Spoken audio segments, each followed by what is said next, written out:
வரம் கேட்டு வருகின்றேன் இறைவா, என் குரல் கேட்டு அருளாயோ தலைவா. வரம் கேட்டு வருகின்றேன் இறைவா, என் குரல் கேட்டு அருளாயோ தலைவா. பகை சூழும் இதயத்தின் சுவரை எல்லாம் என் பாசத்தால் தகர்க்கின்ற வரம் கேட்கின்றேன். பகை சூழும் இதயத்தின் சுவரை எல்லாம் என் பாசத்தால் தகர்க்கின்ற வரம் கேட்கின்றேன். புகை சூழ்ந்து இருள் வாழும் மனதில் எல்லாம் உன் பெயர் சொல்லி ஒளியேற்ற உனை கேட்கின்றேன். வரம் கேட்டு வருகின்றேன் இறைவா, என் குரல் கேட்டு அருளாயோ தலைவா. தந்தை மகன் தூயாவியாரின் பெயராலே நமக்காக பலியாகி உயிர்த்தெழுந்த நம் தலைவராகிய இயேசு கிறிஸ்துவின் அருளும் கடவுளின் அன்பும் தூயாவியாரின் தோழமையும் உங்கள் அனைவரோடும் இருப்பதாக. ஆன்மாவோடும் இருப்பதாக. இயேசு கிறிஸ்துவிற்குரிய அருமையான சகோதர சகோதரிகளே, உங்கள் அனைவரையும் இன்றைய திருப்பலிக்கு வருகை என அன்போடு அழைக்கின்றேன். ஆண்டவர் இயேசு சீடர்களை அனுப்புகின்றார். பயிற்சிக்காக செல்லுகின்ற அவர்களுக்கு பல்வேறு வழிமுறைகளை சொல்லி அனுப்புகின்றார். எப்படிப்பட்ட ஒரு தயாரிப்போடு நற்செய்தி அறிவிக்க வேண்டும் என்று சொல்லி அவர்களுக்கு பயிற்சி கொடுக்கின்றார். இன்றைக்கு நாம் சீடர்களாக வாழ அழைக்கப்பட்டிருக்கின்றோம். நாமும் நற்செய்தி அறிவிக்க கடமைப்பட்டிருக்கின்றோம். எந்த விதத்தில் எப்படிப்பட்ட சூழ்நிலையில் நற்செய்தி அறிவித்து கொண்டிருக்கின்றோம் என்பதை சிந்தித்து பார்த்தவர்களாக இந்த திருப்பலியில் பங்கேற்போம். சகோதர சகோதரிகளை, தூய மறை நிகழ்வுகளை கொண்டாட நாம் தகுதி பெறும் பொருட்டு நம் பாவங்களை ஏற்றுக்கொள்வோம்.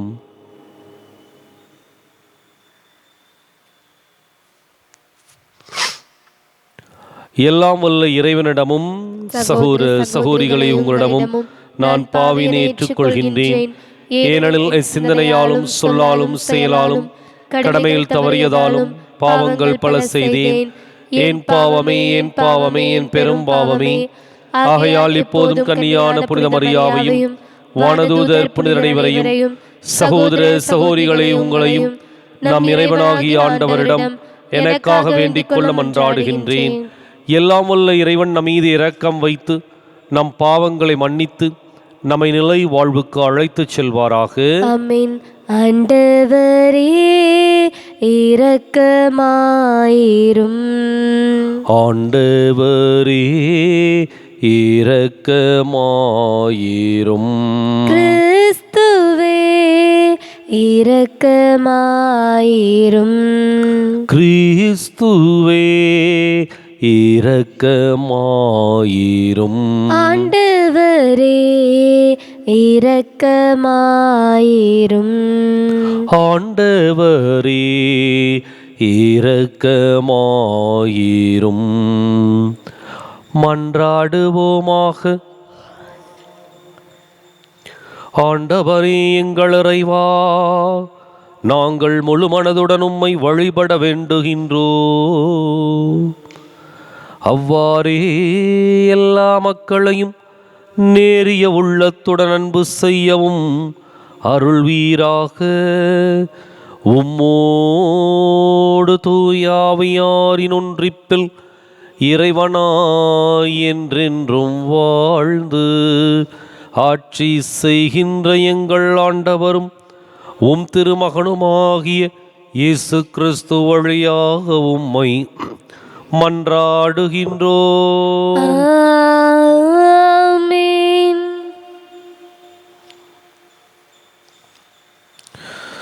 இன்றைய திருப்பலியானது பாபு டூரின் கருத்துப்படி நன்றியாக ஒப்புக் கொடுக்கப்படுகின்றது. முதல் வாசகம். உலக போக்குப்படி நானும் சாகப் போகிறேன். சாலமோனே, நீ நெஞ்சுறுதியுடன் இரு. அரசர்கள் முதல் நூலிலிருந்து வாசகம். 2ஆம் அதிகாரம் 1 முதல் 4 முடிய மற்றும் 10 முதல் 12 முடிய இறைவார்த்தைகள். தாவீதின் இறுதி நாள் நெருங்கிய போது அவர் தம் மகன் சாலமோனுக்கு பணித்து கூறியது இதுவே: அனைத்துலகும் போகும் வழியே நானும் போகிறேன். நீ நெஞ்சுறுதியும் வீரமும் கொண்டவனாய் இரு.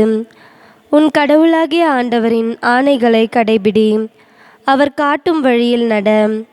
மோசேயின் சட்ட நூலில் எழுதப்பட்டுள்ள கடவுளுடைய நியமங்கள், விதிமுறைகள், நீதி சட்டங்கள், ஒழுங்குமுறைகள் ஆகியவற்றை கடைபிடி. இப்படி செய்தால் நீ செய்யும் காரியங்களிலும் செல்லும் இடங்களிலும் வெற்றி காண்பாய். ஏனெனில் ஆண்டவர் என்னை நோக்கி, உன் மைந்தர்கள் தங்கள் முழு இதயத்தோடும் முழு உள்ளத்தோடும் என் முன்னிலையில் உண்மையுடன் நடப்பார்களானால் இஸ்ரேலின் அரியணையில் அமர்வதற்கேற்ற ஒருவன் அவர்களுள் இல்லாமல் போவதில்லை என்று எனக்கு கொடுத்த வாக்கு அப்போதுதான் நிலைத்திருக்கும். பின்னர் தாவீது தம் மூதாதையருடன் துயில் கொண்டு தாவீதின் நகரில் அடக்கம் செய்யப்பட்டார். தாவீது இஸ்ரேலின் மீது ஆட்சி செலுத்திய காலம் 40 ஆண்டுகள். அவர் எபிரோனில் 7 ஆண்டுகளும் எருசலேமில் 30 ஆண்டுகளும் ஆட்சி செலுத்தினார். சாலமோன் தம் தந்தை தாவீதின் அரியணையில் அமர்ந்தார். அவருடைய ஆட்சி உறுதியாக நிலைநாட்டப்பட்டது. இது ஆண்டவர் வழங்கும் அருள்வாக்கு. இறைவா உமக்கு நன்றி. பதிலுரை பாடல் பல்லவி. ஆண்டவரே, அனைத்தையும் ஆள்பவர் நீரே. ஆண்டவரே, அனைத்தையும் ஆள்பவர் நீரே. எங்கள் மூதாதை இஸ்ரேலின் ஆண்டவரே, நீர் என்றென்றும் வாழ்த்த பெறுவீராக. பல்லவி. ஆண்டவரே, அனைத்தையும் ஆள்பவர் நீரே. ஆண்டவரே, அனைத்தையும் ஆள்பவர் நீரே. ஆண்டவரே, பெருமையும் வலிமையும் மாட்சியும் வெற்றியும் மேன்மையும் உமக்கே உரியன. ஏனெனில் விண்ணுலகிலும் மண்ணுலகிலும் இருக்கும் அனைத்தும் உம்முடையவை. பல்லவி. ஆண்டவரே, அனைத்தையும் ஆள்பவர் நீரே. ஆண்டவரே, அனைத்தையும் ஆள்பவர் நீரே. ஆண்டவரே, ஆட்சியும் உம்முடையதே. நீர் யாவருக்கும் தலைவராய் உயர்த்த பெற்றுள்ளீர். செல்வமும் மாட்சியும் உம்மிடமிருந்தே வருகின்றன. பல்லவி. ஆண்டவரே, அனைத்தையும் ஆள்பவர் நீரே. ஆண்டவரே, அனைத்தையும் ஆள்பவர் நீரே. நீரே அனைத்தையும் ஆள்பவர். ஆற்றலும் வலிமையும் உம் கையில் உள்ளன. எவரையும் பெருமைப்படுத்துவதும் வலியவராக்குவதும் உம் கையில் உள்ளன. பல்லவி. ஆண்டவரே, அனைத்தையும் ஆள்பவர் நீரே. ஆண்டவரே, அனைத்தையும் ஆள்பவர் நீரே. அல்லேலூயா, அல்லேலூயா, அல்லேலூயா, அல்லேலூயா, அல்லேலூயா, அல்லேலூயா, அல்லேலூயா, அல்லேலூயா.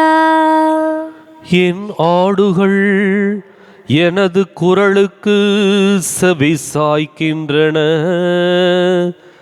எனக்கும் அவற்றை தெரியும், அவையும் என்னை பின்தொடர்கின்றன. அல்லேலூயா, அல்லேலூயா, அல்லேலூயா, அல்லேலூயா, அல்லேலூயா. ஆண்டவர் உங்களோடு இருப்பாராக. உம் ஆன்மாவோடும் இருப்பாராக. புனித மார்க்கு எழுதிய நற்செய்தியிலிருந்து வாசகம். ஆண்டவரே, மாற்றி உமக்கே. அதிகாரம் 6. இறைவாக்கியங்கள் 1 முதல் 6 முடிய. அக்காலத்தில் இயேசு தொழுகை கூட தலைவரின் வீட்டிலிருந்து புறப்பட்டு தமது சொந்த ஊருக்கு வந்தார்.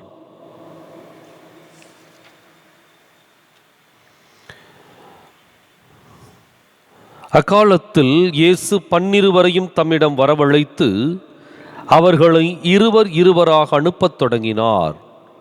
அவர்களுக்கு தீய ஆவிகள் மீது அதிகாரமும் அளித்தார். மேலும் பயணத்திற்கு கைத்தடி தவிர உணவு, பை, இடைக்கச்சையில் செப்புக்காசு முதலிய வேறு எதையும் நீங்கள் எடுத்து கொண்டு போக வேண்டாம். ஆனால் மிதியடி போட்டுக்கொள்ளலாம், அணிந்திருக்கும் அங்கி ஒன்றே போதும் என்று அவர்களுக்கு கட்டளையிட்டார். மேலும் அவர், நீங்கள் எங்கேயாவது ஒரு வீட்டுக்குள் சென்றால் அங்கிருந்து புறப்படும் வரை அவ்வீட்டிலேயே தங்கியிருங்கள். உங்களை எந்த ஊராவது ஏற்றுக்கொள்ளாமலோ உங்களுக்கு செவிசாய்க்காமலோ போனால் அங்கிருந்து வெளியேறும் பொழுது உங்கள் கால்களில் படிந்துள்ள தூசியை உதறிவிடுங்கள். இதுவே அவர்களுக்கு எதிரான சான்றாகும் என்று அவர்களுக்கு கூறினார். அப்படியே அவர்கள் புறப்பட்டு சென்று மக்கள் மனம் மாற வேண்டும் என்று பறைசாற்றினார்கள். பல பேய்களை ஓட்டினார்கள். உடல் நலமற்றோர் பலரை எண்ணெய் பூசி குணப்படுத்தினார்கள்.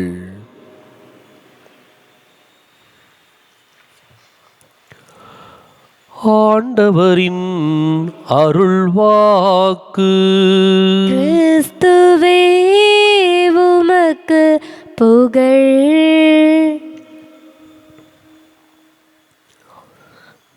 இயேசு கிறிஸ்து அன்பிற்குரிய அருமையான சகோதர சகோதரிகளே,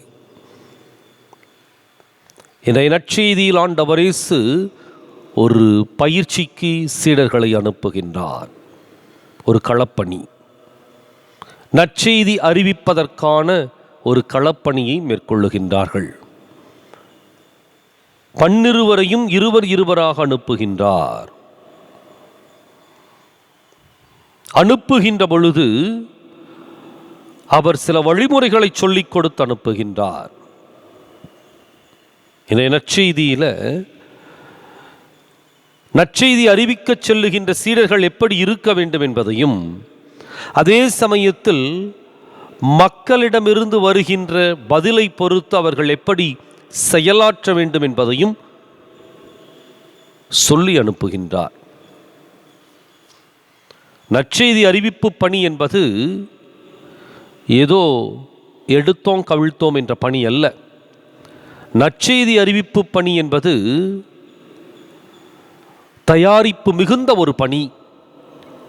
வெறுமனே வார்த்தையில் மாத்திரமல்ல, அவர்களுடைய வாழ்க்கையிலே பல மாற்றங்களை ஏற்படுத்த வேண்டும். அப்பொழுதுதான் அந்த நற்செய்தி சென்று சேரும். அப்பொழுதுதான் அந்த நற்செய்தி அடுத்தவர்களுக்கு பலனளிக்கும். அதே சமயத்தில் நற்செய்தியை பெற்றுக்கொள்ளுகின்ற மக்களும் இன்னொரு பக்கம் இருக்கின்றார்கள். அவர்கள் எப்படி பதில் கொடுப்பார்கள் என்பதை பொறுத்து அந்த நற்செய்தி அவர்களுக்கு வாழ்வு கொடுக்குமா இல்லையா என்பதை உணர்ந்து கொள்ளலாம். அப்போ நற்செய்தி அறிவிக்கப் போகின்ற சீடர்கள் எப்படிப்பட்ட தயாரிப்போடு செல்ல வேண்டும்? உணவு, பை, இடைக்கச்சையில் செப்பு காசு எதையும் எடுத்துக்கொண்டு போகக்கூடாது. உணவு அடுத்த நேரத்தை உறுதிப்படுத்திவிடும்.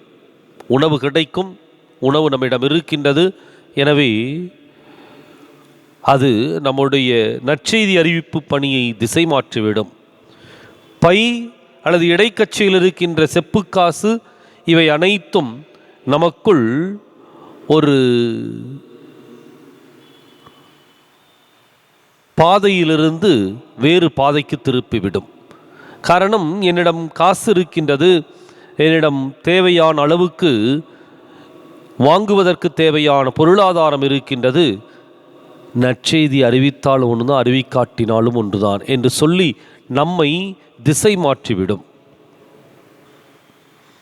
அணிந்திருக்கின்ற அங்கி ஒன்றே போதும், மிதியடி போட்டுக்கொள்ளலாம், கைத்தடி எடுத்துக்கொள்ளலாம். இவையெல்லாம் பயணத்திற்கு தேவையானவை. எனவே ஒரு இடத்திலிருந்து இன்னொரு இடத்திற்கு பயணம் செய்வதற்கு இது தேவையானதாக இருந்தாலும், எது மிக மிக அத்தியாவசிய தேவையோ மிதியடியையும் கைத்தடியும் மாத்திரம் எடுத்துக்கொள்ள சொன்ன ஆண்டவர் இயேசு உணவு, பை, இடைக்கச்சையில் செப்பு காசு அல்லது அணிந்திருக்கின்ற அங்கியை தவிர வேறொரு அங்கி எடுக்க அவர் வலியுறுத்தவில்லை. அடுத்தது, நற்செய்தி அறிவிக்கின்ற பொழுது எப்படி இருக்கும் என்பதையும் சொல்லி அனுப்புகின்றார். ஒரு வீட்டுக்கு போனால் அங்கிருந்து புறப்படும் வரை அந்த வீட்டில் தங்கியிருங்கள். மக்களோடு ஒன்றாக இருக்க வேண்டும். நற்செய்தி அறிவிப்பு பணி என்பது தன்னை வேறுபடுத்திக் கொள்வதல்ல, தன்னை ஐக்கியப்படுத்திக் கொள்வது. யாருக்கு நற்செய்தி அறிவிக்கின்றோமோ அவர்களில் ஒருவராக நம்மை ஐக்கியப்படுத்திக் கொள்வது. எனவேதான் இம்மானுவேல், ஆண்டவர் இயேசு இந்த உலகத்தில் வந்து தங்குகின்ற பொழுது மனிதர்களில் ஒருவராக, இன்னும் சொல்ல போனா பாவிகளில் ஒருவராக அவர் கருதப்பட்டார். அதே சமயத்தில் ஏற்றுக்கொள்ளாமல் போனால் அங்கிருந்து வெளியேறுகின்ற பொழுது உங்கள் கால்களில் படிந்துள்ள தூசியை உதறிவிடுங்கள். உங்கள் கால்களில் படிந்துள்ள தூசியை உதறிவிடுங்கள். காரணம், அவர்களுடைய அந்த கடின மனம் இனி என்னுடைய காலில் கூட ஒட்டி இருக்கக்கூடாது என்பதுதான். மனம் மாறுகின்ற மனிதர்கள் வாழ்வு பெறுவார்கள். கடின உள்ளத்தோடு இருக்கின்ற மனிதர்கள் அழிவை நோக்கி செல்வார்கள். எனவே இன்றைக்கு நற்செய்தி அறிவிக்கின்ற தூதுவர்களாக, சீடர்களாக நாம் வாழ அழைக்கப்படுகின்றோம். இன்னைக்கு எதையெல்லாம் எடுத்து செல்லுகின்றோம்? நற்செய்தி அறிவிப்பு பணிக்கு எப்படிப்பட்ட தயாரிப்போடு செல்லுகின்றோம்? சிந்தித்து பார்க்க வேண்டும். அது குருக்களாகட்டும், கன்னியராகட்டும், அல்லது சாதாரண பொதுநிலையினராகட்டும், நற்செய்தி அறிவிக்கின்ற பொழுது எப்படிப்பட்ட பற்றுறுதியோடு, எப்படிப்பட்ட கொள்கை பிடிப்போடு நற்செய்தியை அறிவித்து கொண்டிருக்கின்றோம்? அதே சமயத்தில் ஏற்றுக்கொள்ளுகின்ற மக்களுக்கு மத்தியில் எப்படி நாம் நம்மை ஐக்கியப்படுத்தி இருக்கின்றோம்?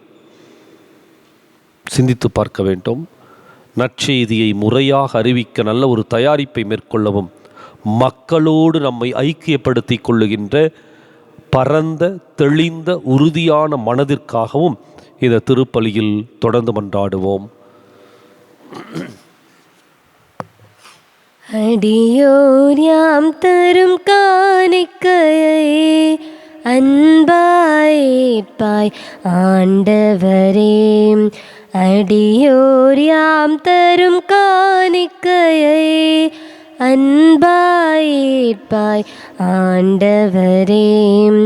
பாவி என்றெம்மை பாராமல், பாவத்தின் தீர்வையை அடையாமல், பாவி என்றெம்மை பாராமல், என் பாவத்தின் தீர்வையை அடையாமல், பரிகாரம் என ஏற்றிடுவாய், பலியாய் எமை நீர் மாற்றிடுவாய்.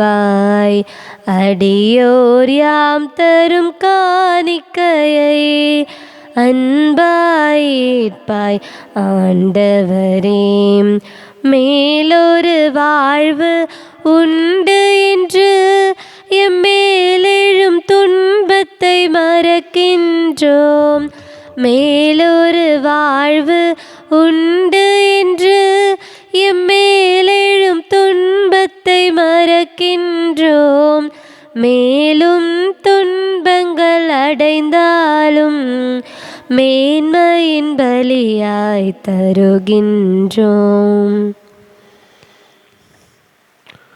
சகோதர சகோதரிகளே, என்னுடையதும் உங்களுடையதுமான இப்பலி எல்லாம் உள்ள தந்தையாக இறைவனுக்கு ஏற்றதாகும்படி மன்றாடுங்கள். ஆண்டவர் தமது பெயரின் புகழ்ச்சிக்காகவும், ஆட்சிக்காகவும், நமது நன்மைக்காகவும், புனித திரு அவையின் அனைத்து நலன்களுக்காகவும் உமது கையிலிருந்து பலியை ஏற்றுக்கொள்வாராக. ஆண்டவரே, எங்கள் பணிகளை காணிக்கையாக உமது பீடத்துக்கு கொண்டு வருகின்றோ.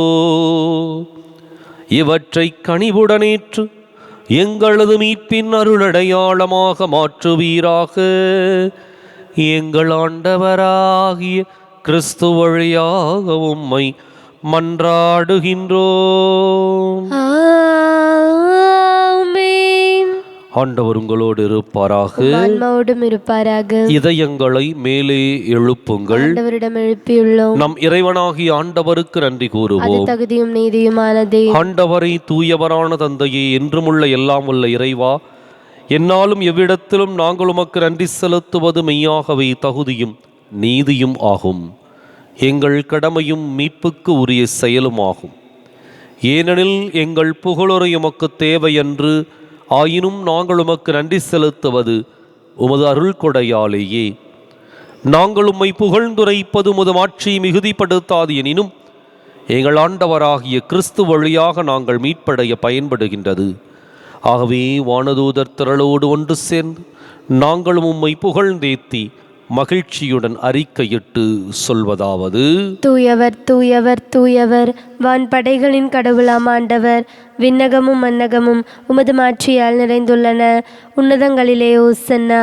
ஆண்டவர் பெயரால் வருகிறவர் ஆசி பெற்றவர். உன்னதங்களிலே ஓசன்னா. தாயும் தந்தையுமான இறைவா, நிமையாகவே தூயவர், தூய்மை அனைத்துக்கும் ஊற்று. ஆகவே உம்முடைய ஆவியை பொழிந்து இக்காணிக்கைகளை தூய்மைப்படுத்தமை வேண்டுகின்றோம். இவ்வாறு எங்கள் ஆண்டவர் இயேசு கிறிஸ்துவின் உடலும் இரத்தமுமாக எங்களுக்கு இவை மாறுவனவாக.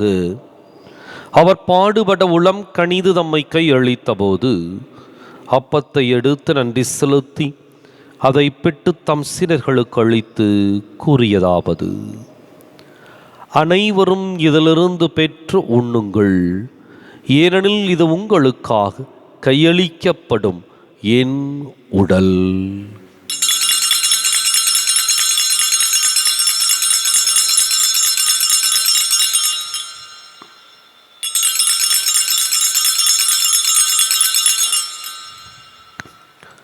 அவனமே இரவு விருந்தை அருந்தியபின் கிண்ணத்தையும் எடுத்து மீண்டும் உமக்கு நன்றி கூறி தம் சீடர்களுக்கு அளித்து அவர் கூறியதாவது: அனைவரும் இதிலிருந்து பெற்று பருகுங்கள், ஏனெனில் இது புதிய நிலையான உடன்படிக்கைக்கு உரிய என் இரத்தத்தின் கிண்ணம். இது பாவ மன்னிப்புக்கென்று உங்களுக்காகவும் பலருக்காகவும் சிந்தப்படும். இதை என் நினைவாகச் செய்யுங்கள்.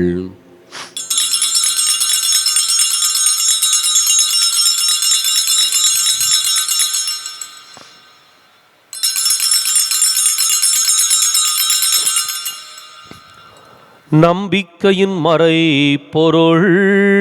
சுனிராண்டவர் எனக்காய் பிறந்தீரே, மரித்து உயிர்த்தீரே, மீண்டும் வருவீரே.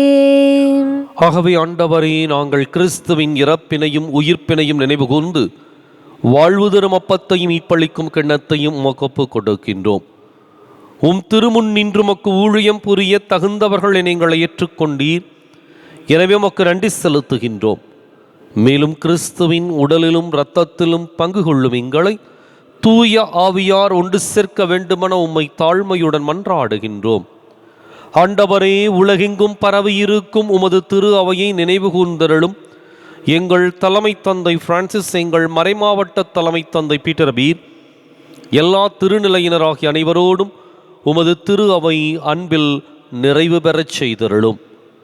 மேலும் உயிர்த்தெழும் எதிர்நோக்குடன் துயில் கொள்ளும் எங்கள் சகோதரர் சகோதரிகளையும் இறந்தோர் அனைவரையும் இரக்கத்துடன் நினைவு கூர்ந்து உமது திருமுக ஒளியினுள் ஏற்றருளும். எங்கள் அனைவர் மீதும் இரக்கமாயிரும்.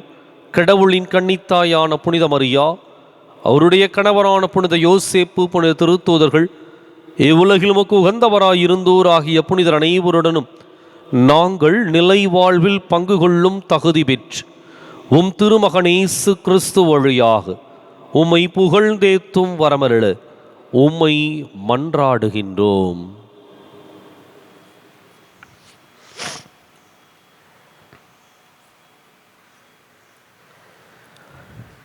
இவர் வழியாக இவரோடு இவரில் எல்லாம் வல்ல இறைவனாகிய தந்தையே, தூய ஆவியாரின் ஒன்றிப்பில் எல்லா புகழும் மாட்சியும் என்றென்றும் உமக்கு உரியதே.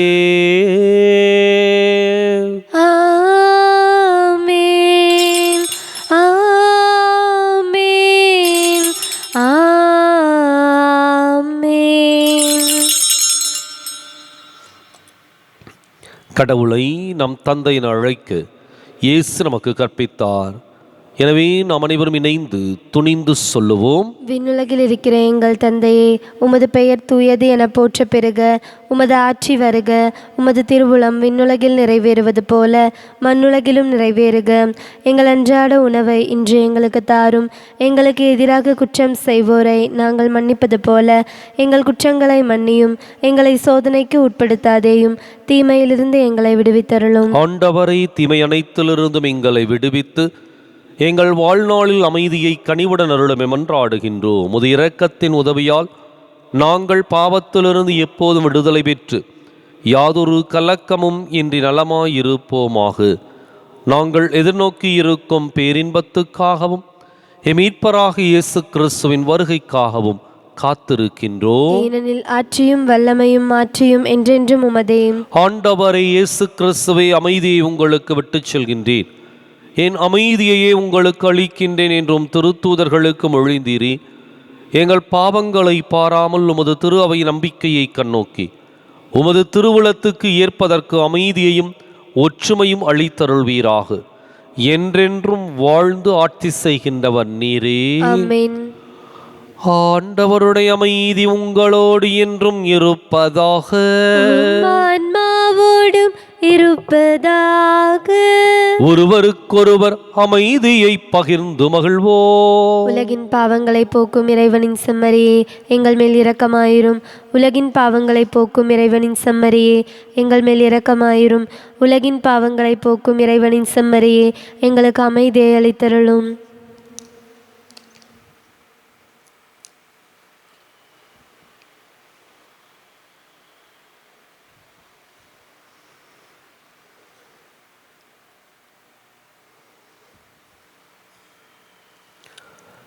இதோ இறைவனின் செம்மறி, இதோ உலகின் பாவங்களை போக்குகின்றவன்.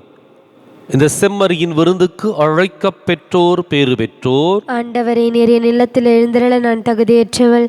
ஒரு வார்த்தை மட்டும் சொல்லியறலும், எனது ஆன்மா நலமடையும்.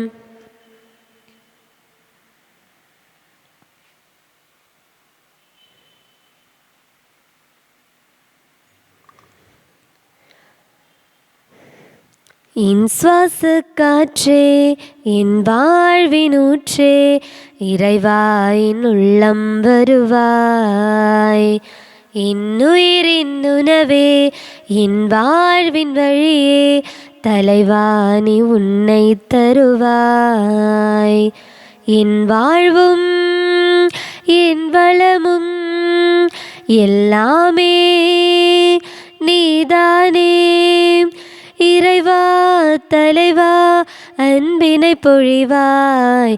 என் சுவாச காற்றே, என் வாழ்வினூற்றே, இறைவாயின் உள்ளம் வருவாய். என் சொந்தம் யாவும் என் தேவையாவும் நீதானே, நீதானே இறைவா. என் நெஞ்சில் நேசம் மாறாத பாசம் தருவாய், தருவாய் தலைவா. வாழ்நாளெல்லாம் நீ வேண்டுமே, வளர்ந்திட நாளும் வரம் வேண்டுமே. வாழ்வாய் வழியாய் நிறைந்திட வருவாய்.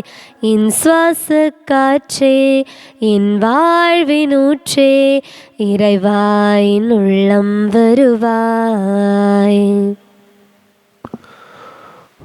மன்றாடுவோமாக. ஆண்டவரை மீட்பளிக்கும் கொடையால் வலுவூட்டப் பெற்ற நாங்கள் உம்மை வேண்டுகின்றோம். அதனால் முடிவில்லா மீட்பின் இந்த உதவியால் உண்மையான நம்பிக்கை என்றும் வளர்ச்சியுறச் செய்வீராக. எங்கள் ஆண்டவராகிய கிறிஸ்து வழியாக உம்மை மன்றாடுகின்றோம். ஆண்டவர் உங்களோடு இருப்பாராக. ஆன்மாவோடும் இருப்பாராக. எல்லாம் வல்ல இறைவன் தந்தை, மகன், தூயாவியார் உங்களுக்கு ஆசி வழங்குவாராக. கிறிஸ்துவின் அன்பிலும் அருளிலும் வாழ சென்று வாருங்கள். திருப்பலின் நிறைவேறிற்று. இறைவனுக்கு நன்றி. ஞானம் நிறை கன்னிகையே, நாதனை தாங்கிய ஆலயமே, ஞானம் நிறை கன்னிகையே, மாண்புயரேழு தூண்களுமாய், மாண்புயரேழு தூண்களுமாய், பலிபீடமுமாய் அலங்கரித்தாய், ஞானம் நிறை கன்னிகையே, பாவ நிழலே அணுகாம், பாதுகாத்தாருணையே பரமன், பாவ நிழலே அணுகாம், தாயுதரம் நீ தரித்திடவே, தாயுதரம் நீ தரித்திடவே, தனதோரமல ஸ்தலமென கொண்டார், ஞானம் நிறை கன்னிகையே.